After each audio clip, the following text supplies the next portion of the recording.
Good day, Internet. This is my first unscripted video on YouTube. I usually try and use a script and make everything bundled together, but this is a reaction video to the recent Project L dev update that came out.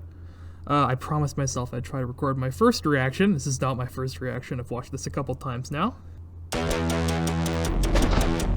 So first thing, art direction has like changed completely, right? It's totally different. I actually think I like this more.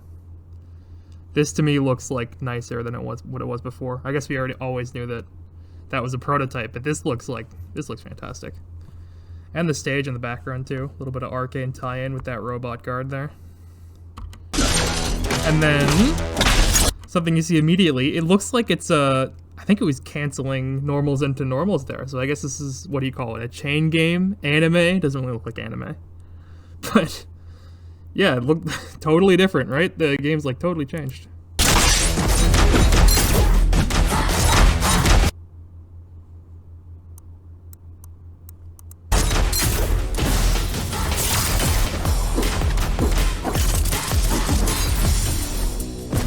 Look at combos here. Tag fighter. Crazy. Kind of into it. I mean, the combos that they're showing off here are ridiculous. I don't even know what to say. Project L will be an assist-based fighter. You'll build and pilot a team of 2 different champs. We feel like this is the right foundation to build a game that rewards strategic team building and it's cool as fuck. That's what I'll say. It's super fucking cool. Our goal is to build a game that delivers a fast-paced, dynamic combat fantasy while leaving plenty of room for you to be creative and express yourself in gameplay. Yeah, that definitely looks like a lot of you canceling normals. We're into inspired normals. by the insane outplays, hard reads, and 200 IQ plays behind some of the most iconic moments in fighting game history. The dream for us is to deliver a game that allows you to create new iconic moments for many years to come. The combos in the pressure just look fun. I know that. And yeah, they got they got the 1-button inputs for specials. I assume that means special 1. And then they show attack 3, or I assume it's attack 3, A3 at some point. So it seems like it's probably 3 special buttons, 3 special buttons, 3 normal attack buttons. So that's cool. Opinions about mechanical difficulty in fighting games. I guess that's kind of expected with a game like this. We're embracing the easy to learn, hard to master mentality. With the simple inputs. So yes, we are making it easier to jump in with a new character and learn their basic kit. But it seems like they're really kind of absolutely letting the combos go crazy. Time you spend These are some nuts combos. They look like fun as hell to do. Opportunities for you to showcase your high-end mastery. Cross up. One of the delights of fighting games is seeing top players move and fight in a way that's inspiring and distinct from lesser skilled players. The assist Oki, that's we want to set nice. that aspirational summit and build a steadily increasing difficulty curve to get you nice. there. This isn't about building a game. I mean, it just like, not just the art direction, but the animation, the way the cameras shift on that super, it just looks fucking to showcase nice, your man. high-end mastery. One of the delights, as an example, I'm thrilled to introduce you to Echo, re-envisioned for Project L. Echo is a fucking genius. crazy. He's a brilliant inventor who, through time manipulation, can rewind his own mistakes and stay one step ahead of his opponent. The centerpiece of Echo's kit is his Chrono Strike.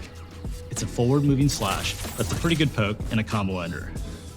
When Echo slashes with Chrono Strike, he generates an afterimage that he can rewind back to any time in the next few seconds of the match.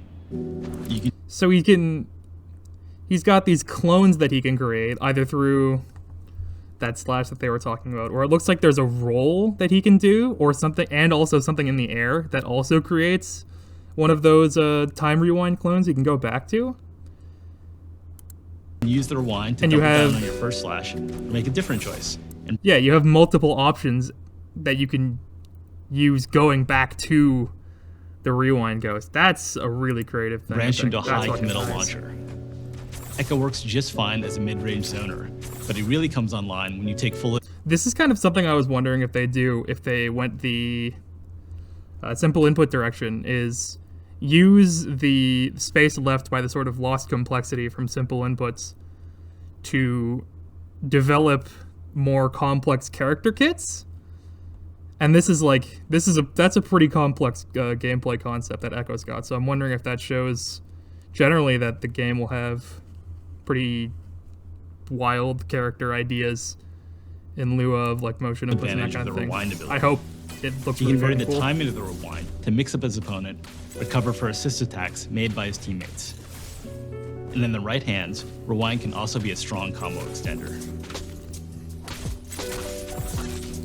And then there's Time Winder. Those are Echo's some of those Time high-level Grenade. combos. Oh yeah, and the time grenade? Time Winder works great for basic zoning and combos.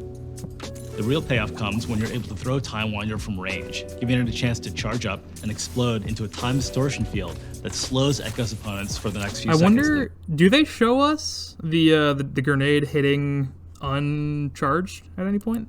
I don't know if we've seen that. For both of these moves, our approach is to give you a tool with a clear primary role, but with lots of potential for extra utility when you use it in the right situation. Oh, and he can hit the bomb. I think that was just a normal attack. I don't think that was a special thing he did. I thought batting the bomb was like some sort of special move, but it looks like you can just hit it with your normals. That is Extra cool as utility hell. when you use it in the right situation. Now, while gameplay is obviously super important, high-quality netcode is essential for any great fighting game. As I think I might have mentioned this before, but these people get the importance of good online. So this is narrative. This starts by using So I think we can mostly just skip this. who should win, so that's all for now. Last time we spoke, Project All went dark afterwards, but this time we'll do our best to keep in touch when we have major news to share. That's pretty cool to see. Although I do entirely get why they were going dark before, because it looks like they were actually trying to figure out like the basics of what the game even was, and this looks totally different than it was before. I'm hyped. This looks cool as hell.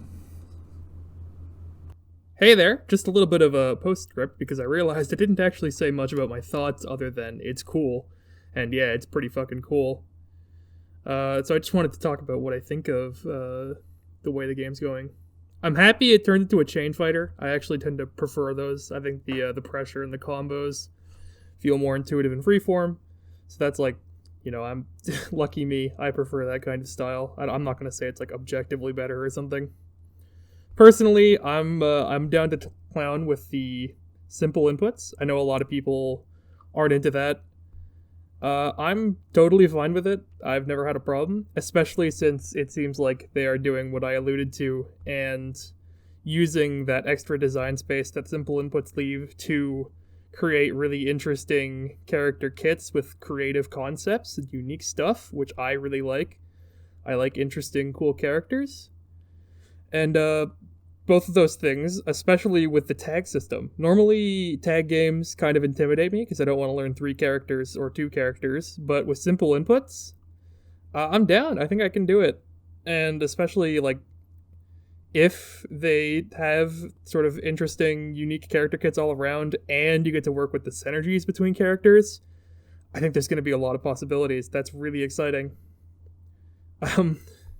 This is maybe a bit of a foreboding comparison, but it kind of reminds me of BB Tag.